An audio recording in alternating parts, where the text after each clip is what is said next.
especificamente nas eleições municipais no Brasil esse ano, algo que, inclusive, eu já ouvi de analistas políticos e concordo em termos da influência do Covid, foram duas, basicamente. A primeira delas, o próprio fato de ser uma pandemia, os municípios terem decretado, do Brasil inteiro, né? Decretado restrições e, com isso, também uma facilitação na aquisição de produtos, na compra, no pagamento, na questão da licitação.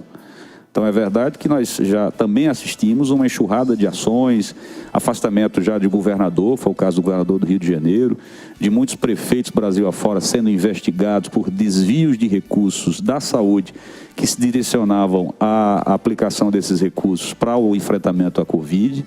Então, nós tivemos, por um lado, uma enxurrada de ações de corrupção, de desmandos por alguns gestores Brasil afora, exatamente por essa facilitação.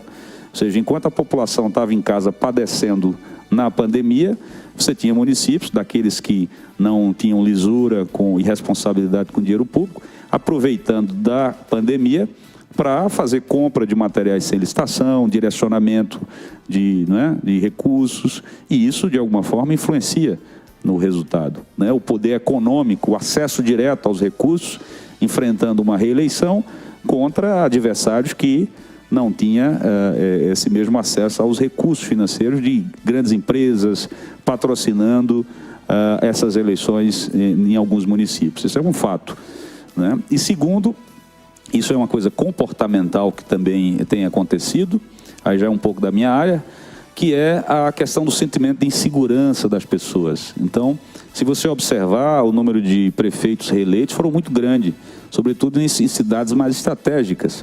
Cajazeiras teve reeleição, inclusive uma votação bem considerável de maioria do prefeito Zé Aldemir, que é profissional da área de saúde, é médico, além de político experiente. Em Souza houve uma reeleição também com a votação acachapante lá do atual prefeito, o Fábio Taironi. Campina Grande reelegeu o sucessor, o prefeito Romero elegeu o seu sucessor em primeiro turno ainda. Mesmo em João Pessoa, que tiveram 13, 14 candidaturas, inclusive o cajazeirense aqui, Nilvan, conseguiu chegar no segundo turno, mas ao final das contas, o que a gente observou, para citar aqui esses exemplos, mas isso aconteceu no Brasil inteiro, é que as pessoas acabaram voltando muito mais naqueles que transmitiam mais experiência política do que nos novos, né? Em São Paulo, o Boulos também chegou ao segundo turno com Covas, acabou dando Covas. Quer dizer, as pessoas sentiam, exatamente por viver numa pandemia, com insegurança de como as coisas vão ser conduzidas, então é preferível apostar em alguém com uma certa experiência, com uma certa bagagem, seja política, seja administrativa. Não é? No caso de Cícero, ele não estava sem mandato, mas tinha sido prefeito de João Pessoa há 20 anos atrás, senador, ex-governador.